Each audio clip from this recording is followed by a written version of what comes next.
इसके बाद अब इसमें जो महत्वपूर्ण बातें हैं वो मैं आपको उसकी तरफ ध्यान आकर्षित करवा देना चाहता हूं, जिसके आप लोग बार बार क्वेश्चंस अराइज करेंगे उन विषयों पर।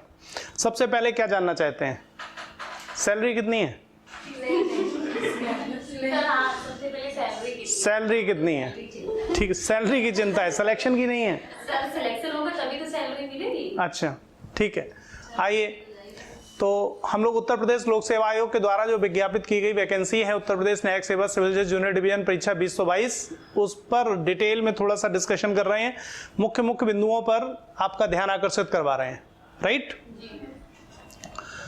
आप लोग बहुत दिन से प्रतीक्षा कर रहे थे, 2018 के बाद वैकेंसी नहीं आई, आज आएगी, कल आएगी, परसों आएगी, नरसों आएगी, अब सामने आ चुकी है।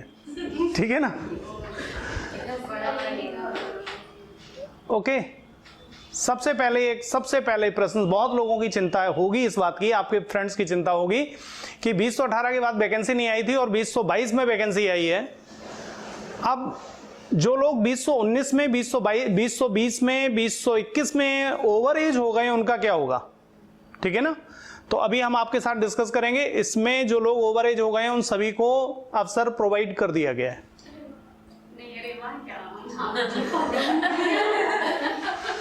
उन लोगों को अवसर प्रोवाइड किया गया है, इसलिए अवसर प्रोवाइड किया जाता है। ये अवसर क्यों प्रोवाइड किया है इसे समझिए आप। पीसीएसजे एक रेगुलर वैकेंसी है, आप लोगों को समझ में आता है? रेगुलर वैकेंसी है, पीसीएसजे एक रेगुलर वैकेंसी है। जिस वर्ष में अगर वैकेंसी नहीं आएगी उस वर्ष के लोगों को, जब भी वैकेंसी आएगी, भले 5 साल बाद वैकेंसी आए, उस बीच के लोगों को अपॉर्चुनिटी प्रोवाइड की जाएगी। राइट, भले 10 साल बाद आए तो पीछे से 10 साल पीछे से एज ली जाएगी। राइट, उन लोगों के लिए जिन्होंने 2019 में इसलिए ओवर एज हो गए थे क्योंकि वैकेंसी नहीं आई थी, 2020 में इसलिए ओवर एज हो गए हैं क्योंकि वैकेंसी नहीं आई, 2021 में इसलिए ओवर एज हो गए क्योंकि वैकेंसी नहीं आई, 2022 में तो आ गई। राइट, तो ऐसे सभी लोगों को अपॉर्चुनिटी यहां पर प्रोवाइड की जाएगी। आइए एक एक पॉइंट्स हम लोग देखें। ये बैंक में शुल्क जमा करने का वगैरह वगैरह वगैरह, ये आप लोग डिटेल में डिस्कस करेंगे। सबसे पहले आवेदन शुल्क का पॉइंट हमारा यहां पर आ रहा है। हाँ, अभी मैं पहुंच रहा हूं वहां पर। आवेदन शुल्क का सबसे पहले पॉइंट आ रहा है जिस पर आपको थोड़ा सा फोकस करेंगे। ठीक है ना? आवेदन शुल्क, यहां पर आपको, अगर आप अनारक्षित, अन्य पिछड़ा वर्ग और आर्थिक रूप से कमजोर वर्ग के अंतर्गत आते हैं तो आपको परीक्षा शुल्क के रूप में टोटल 125 रुपए जमा करने हैं। ठीक है ना? अगर आप अनुसूचित जाति, अनुसूचित जनजाति के वर्ग में आते हैं तो परीक्षा शुल्क के रूप में आपको 65 रुपीज डिपॉजिट करने हैं। आप 65 रुपए खर्च करके जज बन जाएंगे। अगर आप भूतपूर्व सैनिक हैं तो भी आपको 65 रुपए ही खर्च करने पड़ेंगे। और स्वतंत्रता संग्राम सेनानी, अपनी मूल श्रेणी के अनुसार आश्रित महिला इत्यादि। तो अधिकतम जो अनारक्षित वर्ग का व्यक्ति है उसको जो परीक्षा शुल्क जमा करना है वो 125 रुपीज। ठीक है ना? 125 किसको किसको जमा करना है? अनारक्षित, ओबीसी और ईडब्ल्यूएस। तो ईडब्ल्यूएस ये ना सोचें कि हमें यहां पर भी रिलीफ मिलेगा। ओके, नाउ इसके बाद आगे बढ़ते हैं।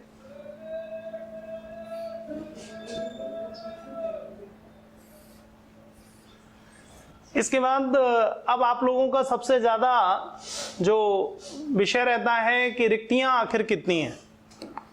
आइए रिक्तियों पर पहुंच लेते हैं, हम लोग बात कर लेते हैं। रिक्तियां टोटल जैसे यहां पर लिखा हुआ है 303 रिक्तियां हैं। ठीक है ना? वैकेंसी कितनी है? 303। रिक्तियों की संख्या परिस्थितियों आवश्यकता अनुसार घट बढ़ सकती है, ये हर एक में लिखा जाता है, घटेगी बढ़ेगी नहीं, परेशान मत हो। 303 ही पर सिलेक्शन होगा, ना घटेगी ना बढ़ेगी। ठीक है ना? पद समूह का राजपत्रित अस्थाई, यानी कि इसका मतलब क्या हुआ? आपको बी वर्ग में आपका सिलेक्शन हो रहा है। ठीक है? राजपत्रित अधिकारी आप बनेंगे और बी वर्ग के राजपत्रित अधिकारी बनेंगे, यानी कि इससे ऊपर एक ए वर्ग होगा। ठीक है ना, अभी आप बी वर्ग के बनेंगे और आपकी जो सर्विस होगी वो अस्थायी होगी, टेम्परेरी है। टेम्परेरी का मतलब यह है कि जब तक आपका प्रोबेशन पीरियड सिलेक्शन के बाद रहेगा तब तक आप उछल कूद ज्यादा न करें, ठीक है ना, उछल कूद का मतलब समझ रहे हैं, हाँ ठीक है। और उसके बाद जीवन भर ना करें तो बहुत अच्छी बात है, लेकिन फिर अगर करेंगे तो कोई बात नहीं, क्योंकि इस बीच में जब तक प्रोबेशन पीरियड आपका रहेगा आपको छोड़ा नहीं जाएगा, तुरंत आपको, ठीक है ना, कहा जाएगा अपने घर जाइए, राइट। तो इसलिए अब यहां पर जो आपको वैकेंसी मिल रही है वो कितनी मिल रही है, दो प्रकार का रिजर्वेशन होता है, एक ऊर्ध्वाधर एक क्षैतिज। कुल मिलाकर अनारक्षित वर्ग के जो लोग हैं 303 में 123 सीट उनके लिए रखी गई है, ठीक है ना। अनारक्षित वर्ग के लोगों के लिए 123 सीट है, इसमें कोई भी व्यक्ति कंपटीशन ले सकता है, किसी भी वर्ग का व्यक्ति इसमें प्रवेश कर सकता है, राइट। ओबीसी के लिए 81 सीट है, अनुसूचित जनजाति के लिए 63 है और अनुसूचित जनजाति के लिए 6 है। ईडब्ल्यूएस के लिए 30 सीट आरक्षित है, ठीक है ना। ये ऊर्ध्वाधर आरक्षण है, ध्यान रखेंगे, ठीक है ना। हाँ, इसका मतलब क्या हुआ, ये जो रिजर्वेशन है वो मेरिट को डाउन करके मिलेगा, ठीक है ना। जब हम क्षैतिज आरक्षण की बात करते हैं 15 सीट भूतपूर्व सैनिक, 6 सीट स्वतंत्रता संग्राम सेनानी, महिला 60 और दिव्यांगजन 12। इसका मतलब यह है कि 60 महिलाएं सेलेक्ट जरूर होंगी 303 में। अब 120 हो जाए बात अलग है, लेकिन 60 की गारंटी है, ठीक है ना। इसका मतलब यह हुआ, अब ध्यान रखिएगा, लेकिन इनके लिए मेरिट सिर्फ तब डाउन होगी जब टॉप मेरिट में या हायर रैंक में 60 महिलाएं मिलेंगी नहीं अपने वर्ग में। अगर 60 महिलाएं 123 में टॉप कर जाती हैं तो महिला वर्ग के लिए जो मेरिट है वो डाउन नहीं होगी।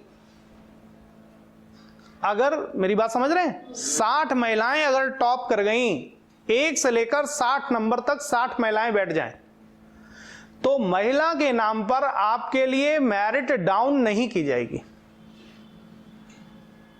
ठीक है ना। दैट इज द क्षैतिज। यही भूतपूर्व सैनिक का है, यही स्वतंत्रता संग्राम सेनानी का है, यही उस दिव्यांगजन का है। अगर 12 दिव्यांगजन 1st to 12 अगर सेलेक्ट हो गए तो दिव्यांगजन के लिए कोई रिजर्वेशन नहीं है, मेरिट डाउन नहीं होगी। तो सर जो महिला है वो ओबीसी में जाए, महिला इसमें ओबीसी भी है सर, वो कैसे क्या फॉर्म लिखेंगी, फीमेल और ओबीसी में दोनों लिखेंगी, तो सर उसका किसमें होगा, 81 में या 60? फिर ओबीसी में होगा। अगर महिला आप महिला के रूप में जनरल में चली गई तो जनरल महिला हो गई, ठीक है ना, तो महिला की सीट आपने फुल कर दी, ओबीसी वाली खाली है। अगर ओबीसी फीमेल डालेंगे तो 81 में, हाँ जी, ओबीसी फीमेल डालेंगे तो 81 में। 81 कौन सा, सर ओबीसी फीमेल से मतलब नहीं है, वो ओबीसी का कोटा है, नॉट अ फीमेल, ठीक है ना, ये है। अब अगर आप ओबीसी फीमेल हैं, जनरल में आपका सिलेक्शन नहीं हुआ तो ओबीसी कैटेगरी में आपका सिलेक्शन होगा। कुल मिलाकर 60 महिलाएं चाहिए। अगर महिलाएं ऊपर, मान लो सपोज दैट आपका जो प्रश्न है 60 महिलाएं ऊपर सेलेक्ट हो चुकी हैं, ठीक है ना, तो ऐसी स्थिति में आप ओबीसी के रूप में काउंट होंगे, ओबीसी महिला के रूप में काउंट नहीं होंगे। महिला के नाम पर आपका रिजर्वेशन डाउन नहीं होगा, ओबीसी के लिए डाउन होगा, राइट। तो ये आपका रिजर्वेशन है, ठीक।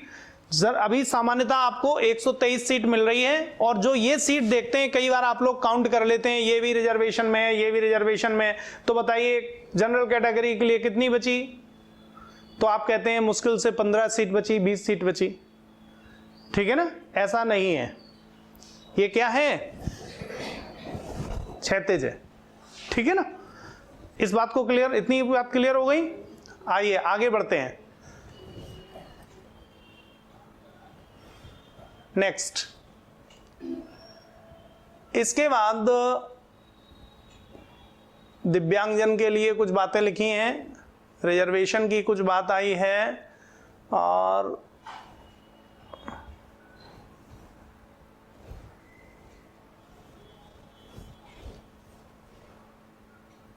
आइए वेतनमान, जिसकी आपको चिंता हो रही है, ठीक है ना।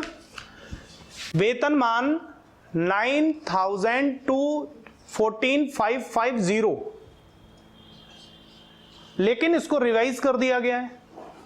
तो रिवाइज वेतनमान 27,700, ठीक है ना। फिर इसके बाद 44,770, ठीक। जितनी भी महंगाई भत्ता दुनियादारी लगकर जो मिलता है आपको, वो 82 एबव मिल रहा है। इसका जितना भी वेतनमान होता है उसका जस्ट दुगना कर दीजिए। हैंड इन कैश इतना आता है। महंगाई जीरो कर दी जाए, आपके अलाउंसेस जीरो कर दिए जाए, सब कुछ जीरो कर दिए जाए, तब ये वेतन है 27,700 सी है, ठीक है ना। वो सब चीजें इसमें अभी जुड़ेंगी। तो शुरुआत 82 एबव, राइट, ठीक है ना। तो आपके चेहरे पर जो भाव बन रहे थे बस 27,000 के लिए, ठीक है ना। और जो ये वेतनमान में आपको ये लगा हुआ है, बीच में दिख रहा है आपको, ये प्रति वर्ष लगभग आप ऐसे मान चलिए 3 से 4,000 रुपए इंक्रीमेंट हो जाता है सर्विस में, 4,000 5,000, ठीक है ना। अब बात आती है शैक्षिक अर्हता की, बहुत जरूरी है इस बात को समझना। विद की डिग्री होनी चाहिए, ठीक है ना। अब इसमें आप देखिए शैक्षिक अर्हता में ये आया होगा कि विद की डिग्री आपके पास किस समयावधि तक आ जानी चाहिए, ठीक है। तो जो लोग, उन लोगों के लिए यहाँ पर कुछ होना चाहिए जो लोग अभी LLB कर रहे हैं, ठीक है ना। आवेदन पर प्राप्त होने की अंतिम तिथि तक उत्तर प्रदेश द्वारा स्थापित राज्यपाल द्वारा प्रयोजन के लिए मान्यता प्राप्त किसी अन्य विश्वविद्यालय से विधि स्नातक उपाधि होना चाहिए, आवश्यक है, ठीक है ना। कब तक होना आवश्यक है? विधि स्नातक उपाधि होना आवश्यक है। कब तक होना आवश्यक है? आवेदन प्राप्त होने की अंतिम तिथि तक, जिस डेट तक आवेदन पहुंचेगा उस डेट तक, ठीक है ना। और आवेदन प्राप्त होने की अंतिम तिथि, ऑनलाइन आवेदन स्वीकार करने की अंतिम तिथि 10 जनवरी 2023, ठीक है ना। आवेदन स्वीकार किए जाने की अंतिम तिथि 10 जनवरी 2023 है, ठीक है, लगभग 1 माह का समय। तो 10 जनवरी 2023 से पहले आपके पास LLB की डिग्री आ जानी चाहिए। अगर LLB की डिग्री 10 जनवरी 2023 से पहले नहीं आती है तो आप एलिजिबल नहीं है, ठीक है ना, शैक्षिक अर्हता के आधार पर। आगे बढ़ते हैं। आयु सीमा पर जरा विचार करिए। सेवा में भर्ती के लिए आवश्यक है अभ्यर्थी को संगत सेवा नियमावली अध्याचनानुसार आगामी वर्ष की 1 जुलाई, आगामी वर्ष की 1 जुलाई, आगामी वर्ष कौन है? 23 1 जुलाई, यानी कि 1 जुलाई 2023 को आपकी आयु 22 वर्ष से कम नहीं होनी चाहिए। इसका मतलब यह हुआ, सिंपल शब्दों में समझिए, जो व्यक्ति 30 जून 2023 को अपना 22वां हैप्पी बर्थडे सेलिब्रेट करेगा वो फॉर्म फिल कर सकता है, ठीक है ना।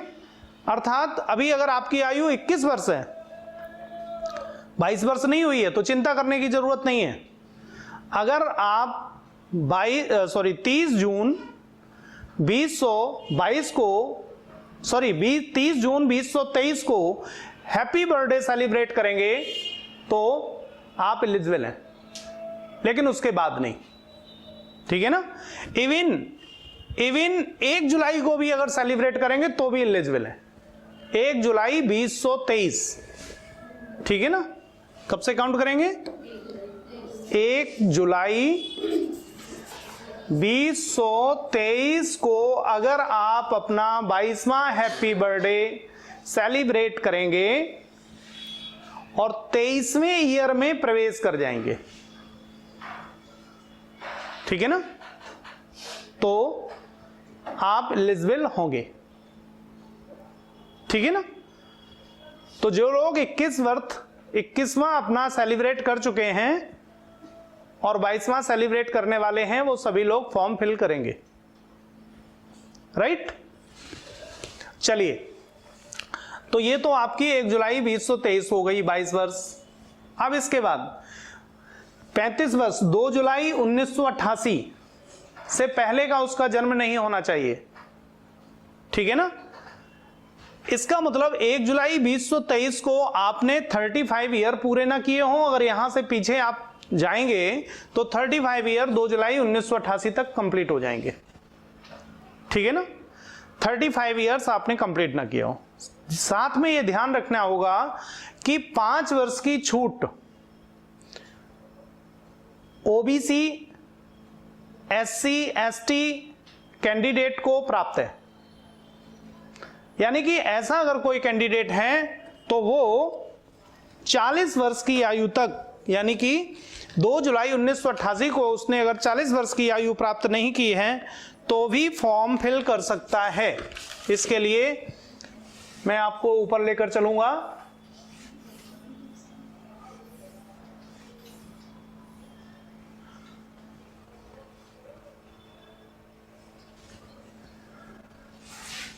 उत्तर प्रदेश अनुसूचित जाति, अनुसूचित जनजाति, पिछड़े वर्ग के अभ्यर्थियों को अधिकतम आयु सीमा में 5 वर्ष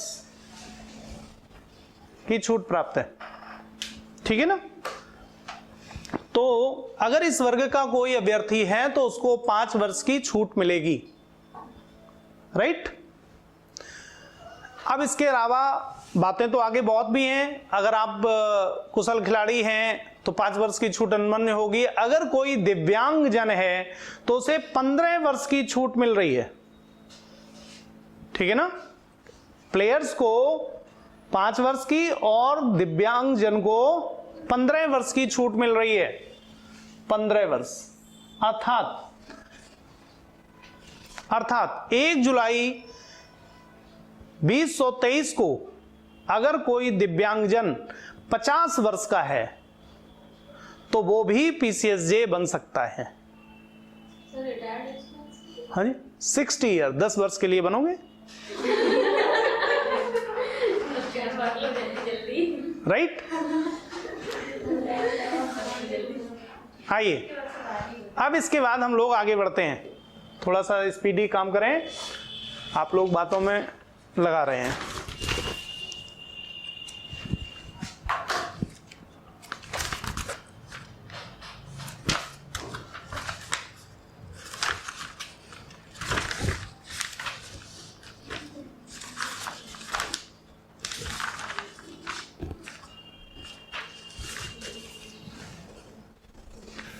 अब हम लोग सीधे परीक्षा की योजना पर बात करेंगे। ये सब फॉर्म वगैरह दिए गए हैं रिजर्वेशन के लिए। जो लोग दिव्यांगजन हैं, जो रिजर्वेशन वाले लोग हैं, वो ये फॉर्म भर के प्रमाण पत्र प्रस्तुत करेंगे। आइए, अब हम लोग परीक्षा योजना पर बात कर लें। परसिस्ट 4 में परीक्षा योजना दी गई है। आप लोगों को सभी को मालूम है, कुछ इसमें विशेष बताना नहीं है कि परीक्षा के 3 चरण हैं: प्रारंभिक परीक्षा, मुख्य परीक्षा और साक्षात्कार, ठीक है ना। प्रारंभिक परीक्षा में वस्तुनिष्ठ प्रकार के बहुविकल्पीय प्रश्न आपसे पूछे जाएंगे और मुख्य परीक्षा में परंपरागत और अर्थात लिखित परीक्षा के रूप में आपसे प्रश्न पूछे जाएंगे, जिसके लिए आप लोग प्रैक्टिस करते हैं। और बाद में मौखिक परीक्षा होगी व्यक्तित्व परीक्षा के रूप में, ठीक है ना। आप लोगों को सभी को मालूम है, उसमें कोई चेंज नहीं किया गया है। प्रथम प्रश्न पत्र 150 अंक का होगा और साथ में उसका सिलेबस दे दिया गया है। जो जीएस में बदला हुआ सिलेबस मेंस में रखा गया था वो प्री में भी आ गया है। ध्यान इस बात का रखना है विशेष रूप से, प्रश्न परिवर्तित हो जाएंगे, पीछे के रेक्टाफिकेशन से काम नहीं चलेगा। नहीं चलेगा। ठीक है ना? तो यहां पर ध्यान रखना होगा, भारतीय इतिहास, भारतीय संस्कृत से प्रश्न पूछे जाएंगे, भारत का भूगोल पूछा जाएगा, विश्व का भूगोल नहीं पूछा जाएगा आपसे, भारतीय पॉलिटिक्स पे प्रश्न पूछे जाएंगे, राष्ट्रीय मामले पर प्रश्न पूछे जाएंगे, दिव्यांगजन अधिकार अधिनियम 2016 आपको पढ़ना पड़ेगा, बेसिक। ठीक है ना? सेक्शन नहीं, बेसिक, डेफिनेशन वगैरह वगैरह। सेक्शन की जरूरत नहीं है, जीके का पेपर है, लॉ का नहीं है। ठीक है ना? इस बात का ध्यान रखना है आपको।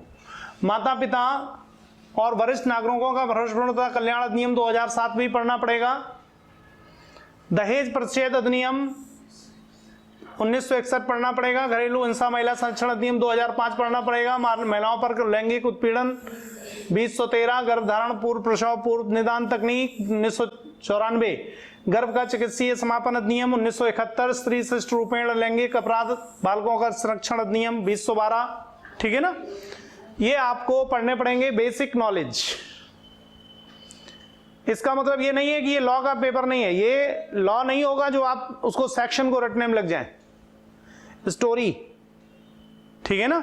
राइट्स कौन कौन से दिए गए, कौन कौन से नहीं है, किसके क्या राइट्स हैं, इसके बारे में आपको जानना है, स्टोरी फॉर्म में पढ़ना है। ठीक है ना? सेक्शन को रटने की जरूरत नहीं है, डेफिनेशंस होती है, राइट्स होती है, ड्यूटीज है, पावर्स है, बस इतना ही पढ़ना है। सेक्शन पढ़ने की जरूरत नहीं है, सेक्शन वाइज रटने की जरूरत नहीं है। ये एक्ट का, ये लॉ पेपर नहीं है, ये जीके है। जीके मतलब जो जनरल अवेयरनेस होती है लोगों में, वो आपको पता होना चाहिए। ठीक है ना? और इससे रिलेटेड जितना भी करंट होगा वो ठीक। और मैंने आपसे एक दिन अभी बोला था कि मैं इस टाइप का टॉपिक अब शुरू करने वाला हूं, आप लोग तैयार हो जाइए, राइट? तो वो आपको मिलेंगे। ठीक है ना? तो सावधानी थोड़ी यहां पर रखिएगा, अदरवाइज आप कहेंगे जीके में कुछ फंसा ही नहीं, क्योंकि बहुत बड़ा पार्ट है ये। ओके? इसके बाद और जो बातें आप लोगों की आती हैं, वरिष्ठ नागरिकों के प्रति संवेदनशीलता, महिलाओं और बालक बालिकाओं के संबंध में, ठीक है ना, भारत और विश्व के संदर्भ में, भारतीय अर्थव्यवस्था, अंतरराष्ट्रीय मामले, संस्थाएं, जो आते थे क्वेश्चन, विज्ञान और साइंस टेक्नोलॉजी, अंतरिक्ष के क्षेत्र में विज्ञान, ठीक है ना, ये सभी बातें आपकी सम्मिलित होंगी इसमें, और करंट अफेयर इसमें सम्मिलित होगा। ठीक है ना? नीचे लिखा हुआ इन प्रश्न पत्रों की प्रकृति और स्तर ऐसा होगा कि एक सुशिक्षित व्यक्ति बिना किसी विशिष्ट अध्ययन के उनका उत्तर दे सके। इस लाइन को बहुत ध्यान रखना है, इसलिए मैं फिर से कहूंगा कि आपको सेक्शन रटने की जरूरत नहीं है जीके के लिए। ठीक है ना? बिना अध्ययन किए आप सेक्शन नहीं रट सकते। और डिमांड क्या हो रही है?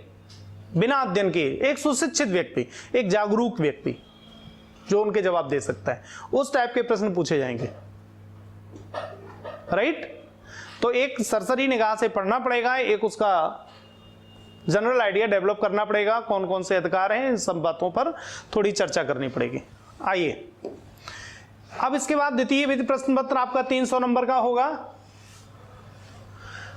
सब्जेक्ट कोई भी विशेष चेंज नहीं किए गए हैं, 10 सब्जेक्ट हुआ करते थे, 10 सब्जेक्ट अभी भी हैं पूर्ववत, लॉ वही रहेगा। ठीक है ना?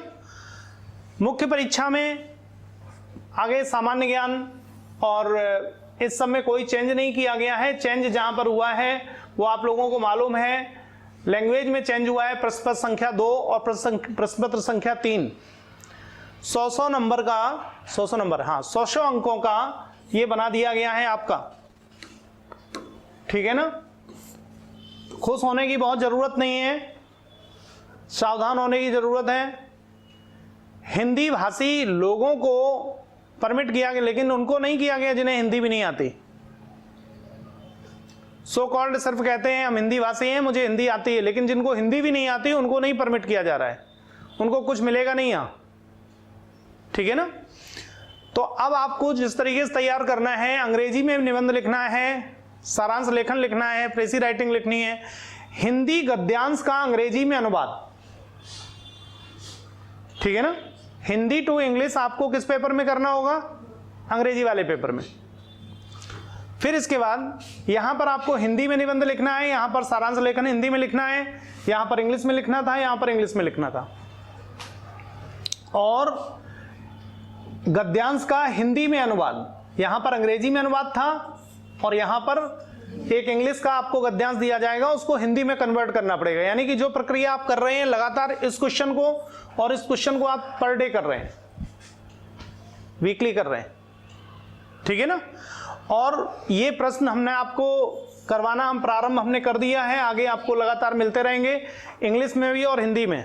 आपको राइटिंग स्किल अपनी डेवलप करनी है और जो मटेरियल हम आपको दे रहे हैं वो मटेरियल, और इसके अलावा अगर आपको कहीं से मटेरियल मिल जाता है तो उस मटेरियल के according to writing skill develop करनी है, मटेरियल रटना नहीं है, ठीक है ना। तो तथ्यात्मक नॉलेज होगी। और शेष सारांश लेखन, इसके बाद सारांश लेखन पर कुछ कार्यवाही कार्य हम लोग करेंगे, तो वो भी आप लोग प्रैक्टिस करेंगे, राइट। तो इस तरीके से आपका 200 नंबर ये कंप्लीट होगा। जीएस में ये जितना प्री का सिलेबस था वो सब जीएस में आपको मेंस में भी मिलेगा। तो आप जो जीएस में पढ़ेंगे, अगर आपने क्वालिफाई किया प्रीलिम्स का एग्जाम, तो मेंस में आपको एक्स्ट्रा एफर्ट्स नहीं करने पड़ेंगे, ठीक है ना। ये विशेष बात होगी। आइए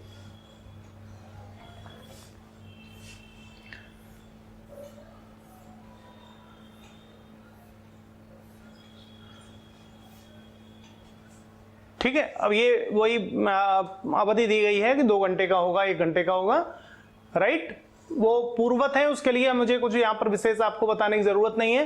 एक अभी मैंने जल्दी से जो देखा है माइनस मार्किंग वाली योजना, वो पॉइंट मुझे अभी मिला नहीं है, वैसे होना चाहिए, तो थोड़ा सा हम लोग देख लेंगे अगर माइनस मार्किंग वाला इसमें आ रहा है कि नहीं आ रहा है, ठीक है। इस बार है या नहीं है कि हटा दिया गया। हाँ जी, दिया होना चाहिए, लग चुका है तो होना चाहिए, लेकिन फिर भी यहाँ पर हमें अभी तेजी से मैंने देखा है तो मुझे नहीं मिला, देख लेंगे तो मिल जाएगा। तो ये मोटा मोटा आपके साथ हमने आपके साथ डिस्कस कर लिया, ठीक है ना। क्या क्या विषय डिस्कस किया, वैकेंसी कितनी है, आपका वेतनमान कितना है, सिलेबस आपका कितना क्या है, ठीक है ना। और रिजर्वेशन की जो पॉलिसी है वो कितनी है, आयु सीमा क्या है, आपको कितनी आयु है आप फॉर्म भर सकते हैं, और जो रिलैक्सेशन आयु में है, जो 2019, 2020, 2021 किसी भी कैटेगरी का व्यक्ति अगर होगा उस सबको रिलैक्स मिलेगा आयु में। यानी कि आप ऐसे मानकर चलिए कि 38 साल तक के लोग फॉर्म फिल करेंगे, ठीक है ना। और जो ओबीसी एंड एससी एसटी उनको 5 वर्ष का रिलैक्सेशन है, दिव्यांगजन को 15 वर्ष का है, राइट। तो ये मोटी मोटी कुछ बातें हैं। अब आप लोग इसी के आधार पर उसको देखिए और अपना फॉर्म जैसे भी हो सकता है आप जल्दी से जल्दी कोशिश करिए, फॉर्म फिल करिए। लास्ट टाइम तक वेट मत करिएगा, क्योंकि लास्ट में जो सिस्टम है बहुत लोड आ जाता है, फिर आपका फॉर्म कभी सबमिट नहीं होता, कभी कुछ नहीं होता। तो पहले इसमें जो आपको नोटिफिकेशन आया है उसमें फॉर्म आप कैसे भरेंगे, इसके लिए गाइडलाइंस दिए गए हैं। वो गाइडलाइंस पढ़िए ध्यानपूर्वक और उसके अकॉर्डिंग टू फॉर्म फिल करिए। अगर आप खुद फॉर्म फिल कर सकते हैं तो खुद करिए, किसी भी कैफे जाकर मत कराइए, ठीक है ना। क्योंकि गलतियां करेंगे तो आप करेंगे, कैफे वाले करेंगे तो आप तो जैसा आपने बताया था वैसा हमने कर दिया। तो अगर आप खुद कर सकते हैं तो खुद करिए। अगर आप परफेक्ट हैं थोड़ा ऑनलाइन वर्क करने में, नहीं है तो कैफे से जाकर करवा लीजिए, राइट। That's all for